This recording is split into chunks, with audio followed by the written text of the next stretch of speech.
All right, Dan, it's nice to have you on the show, Man and Markets. Once again, you're most welcome. Thank you so much for having me again. It's a great pleasure. Beautiful, beautiful. What's happening in the, generally speaking, your sector of oil in Uganda? That's a very, very huge, it's a big question. I don't know, a lot is happening. Especially here locally, I know that we've had discussions about the pump prices being where they are. You see, I cannot, as far as fuel is concerned, you cannot localize it. It's not a local issue. Because number one, we are not yet producing our own fuel. The prices haven't, from the time we talked, they slightly came down, but they're on the rise again. And we don't foresee, I don't foresee in the foreseeable future prices coming down considerably because of a number of global issues that are happening.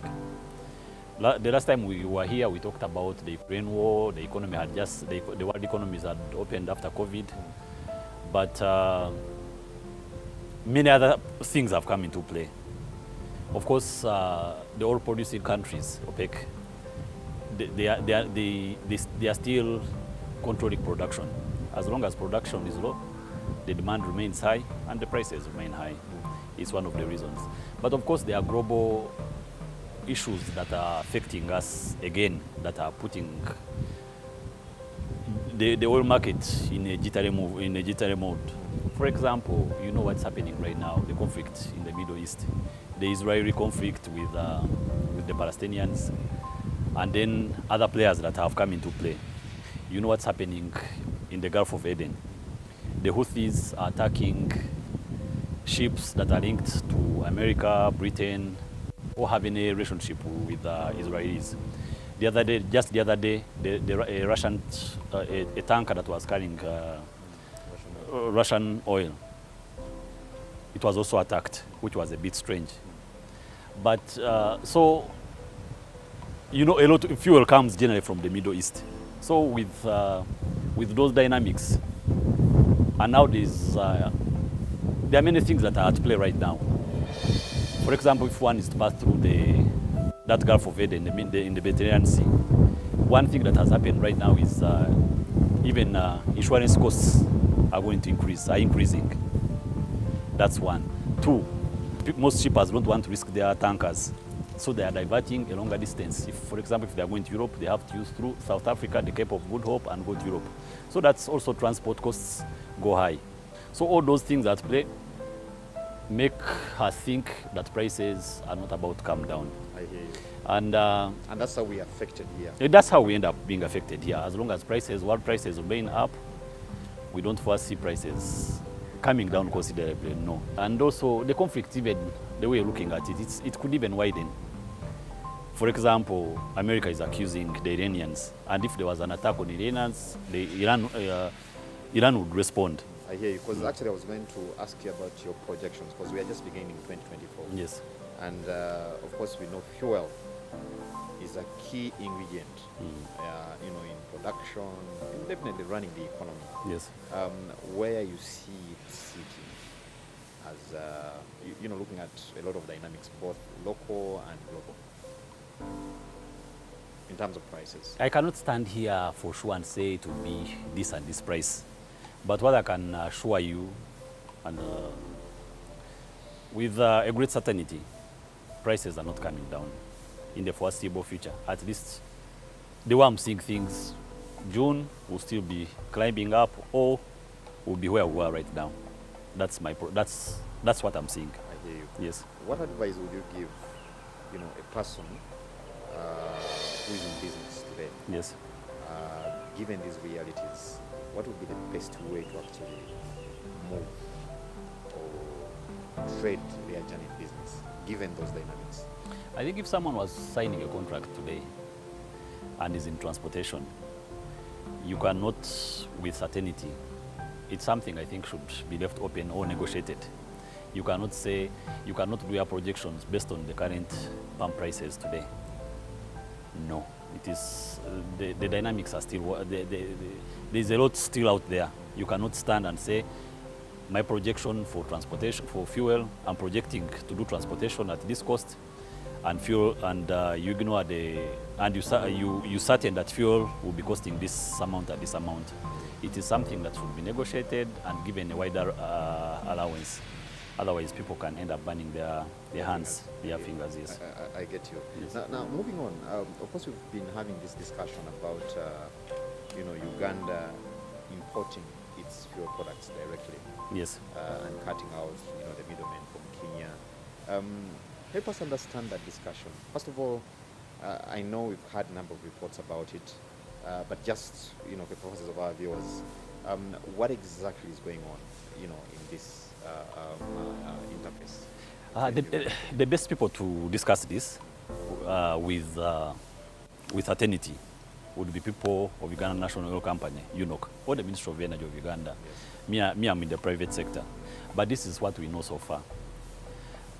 We were informed it should have started somewhere in November that we are no longer going to import through Kenyan companies, because to import through Kenya, you need to have a registered company in Kenya. Like for example, as in Mount Meru, we have a sister company that we import through. So does other players in this market. You cannot come from here and say you are registered in Uganda and pick fuel from there. And that is what the people in government have been calling middlemen. And those are the people they intended to cut. Everything was lined up to start, and because of the good relationship that Uganda and Kenya enjoy, but has not come to be. Some elements in Kenya have decided to go to court and say, Uganda National Oil Company, which was going to import for the whole of Ugandan market, shouldn't be given a license. They have given their reasons.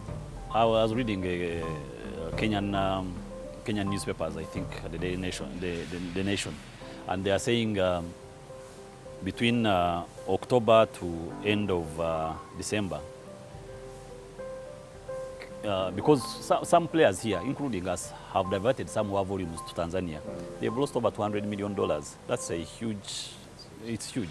So I think it's more to do with economics and people wanting to benefit, the Kenyans wanting to benefit from us by still enjoying that middleman margin, the margin they have been enjoying. So when we cut them out, that's why they are fighting tooth and nail to ensure that this thing does not materialize. Now, you talk about the Tanzanian route. Yes. As a player, how feasible is it? How prepared is Tanzania? It's very feasible because most of major players, including us, had even before started importing about 4 years ago, had started utilizing the Tanzanian route. Then Kenya came on board and gave us incentives. Then we left Tanzania because there is that fight between the Mombasa port and the Dar es Salaam port. They gave us incentives. We moved back to Kenya, but along the way the incentives have been reducing and reducing and reducing. Yes, it's feasible, and if other things are considered, it will be good. For example, right now, if I imported diesel from Tanzania, it is still slightly cheaper than importing diesel from Kenya because of different things. The premiums are different. The premiums are different. But also Tanzania has its bottlenecks. The journey from here to Tanzania is over 1,000 kilometers. But here, Kenya, they would pump fuel. It comes to Kisumu, and I go and pick fuel from Kisumu. That will take me a day. But now, however much you are driving so fast, it will not take less than 4 days to go to Tanzania. So that's also something to worry about. Also, the cost of transportation. Yes. Well, if I go to Mombasa with my trucks to pick fuel, it will cost me $70 per cubic meter. Per 1,000 liters, I'll pay $70. But to go to Dar es Salaam, it increases by $40 per cubic meter. Great. Let's move to Mountain Meru as a company. Yes. What do we have? What do you have, for Ugandans this year?